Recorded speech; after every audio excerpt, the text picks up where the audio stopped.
Assalamualaikum warahmatullahi wabarakatuh. Semangat belajar, semoga kita semua dalam keadaan sehat. Berjumpa lagi dengan saya Pak Erik. Hari ini kita akan belajar tema 8 lingkungan sahabat kita, subtema 3 usaha pelestarian lingkungan, mata pelajaran SPDP tentang ciri-ciri gambar cerita. Sebelum kita mulai belajar, agar apa yang kita pelajari bisa menjadi ilmu yang bermanfaat, dan di setiap detiknya bisa menjadi pahala bagi kita semua, mari kita awali dengan membaca basmalah terlebih dahulu. Bismillahirrahmanirrahim. Oke, alhamdulillah. Tujuan pembelajaran pada pertemuan kita kali ini yaitu mengetahui ciri-ciri dan contoh gambar cerita. Kita langsung ke materi.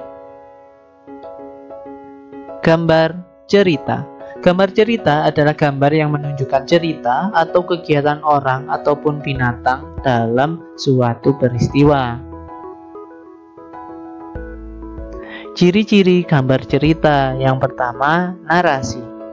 Kalimat yang berisi keterangan tentang latar tempat, waktu, atau situasi. Yang kedua, ilustrasi, yaitu gambar yang digunakan untuk memperjelas cerita. Yang ketiga, parit, ruang di antara panel. Dan yang keempat, panel, yaitu kotak yang berisi ilustrasi dan teks yang tersusun menjadi sebuah cerita. Yang kelima, balon kata, tempat untuk meletakkan dialog atau narasi. Teknik menggambar cerita menurut jenis medianya. Yang pertama, teknik basah, yaitu teknik menggambar yang menggunakan media berupa cat air, cat minyak, tinta, atau media lain yang memerlukan air atau minyak khusus sebagai pengencer. Yang kedua, teknik kering, yaitu teknik menggambar yang menggunakan media pensil, arang, kapur, krayon, atau bahan lain yang tidak memerlukan air atau minyak. Contoh gambar cerita. Gambar tersebut merupakan cuplikan dari buku cerita bergambar yang berjudul Kakek Bangau yang Baik Hati. Buku tersebut menceritakan sebuah sawah yang kekeringan. Ketam dan katak yang biasa hidup di situ menjadi sangat tersiksa. Mereka meminta pertolongan kepada Kakek Bangau. Merasa iba, maka Kakek Bangau terbang berkeliling mencarikan tempat berair bagi ketam-ketam dan katak-katak. Akhirnya Kakek Bangau menemukan sebuah telaga. Lalu dipindahkannya katak-katak dan ketam-ketam ke telaga itu. Langkah-langkah membuat gambar cerita. Yang pertama, menentukan karakter. Langkah awal membuat gambar cerita adalah menentukan karakter yang hendak ditampilkan pada alur cerita. Yang kedua, menentukan tema. Langkah kedua yakni menentukan tema yang hendak disajikan ke cerita tersebut. Tema ini bisa disesuaikan dengan genre cerita yang telah ditetapkan tadinya. Pemilihan tema berpengaruh pada gambar yang perlu dibuat. Yang ketiga, membuat alur cerita. Langkah berikutnya yakni membuat alur cerita yang hendak digambarkan.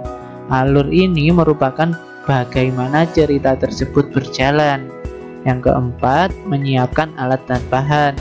Sehabis menyusun alur jalan cerita, maka menyiapkan perlengkapan alat dan bahan yang hendak diperlukan untuk menggambar. Perlengkapan ini disesuaikan dengan gambar yang dikehendaki. Yang kelima, membuat sketsa atau rancangan gambar.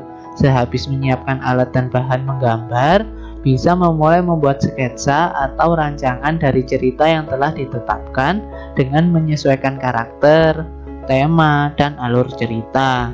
Pembuatan sketsa sangat berpengaruh pada langkah-langkah berikutnya, yaitu penyempurnaan. Penyempurnaan gambar adalah langkah terakhir. Koreksi gambar dan mulai memperindah gambar, menambahkan dialog, dan memberi pewarnaan hingga menjadi sempurna. Itu penyempurnaan gambar. Kesimpulan pada pembelajaran kita kali ini yaitu yang pertama, gambar cerita adalah gambar yang menunjukkan cerita atau kegiatan orang ataupun binatang dalam suatu peristiwa. Teknik pewarnaan gambar cerita ada dua, yaitu teknik kering dan basah. Langkah-langkah membuat gambar cerita yaitu menentukan karakter, menentukan tema, membuat alur cerita, menyiapkan alat dan bahan, membuat sketsa, dan penyempurnaan atau pewarnaan gambar. Terima kasih, semoga bermanfaat. Sampai jumpa di pembelajaran selanjutnya. Tetap sehat dan tetap semangat. Saya akhiri. Wassalamualaikum warahmatullahi wabarakatuh.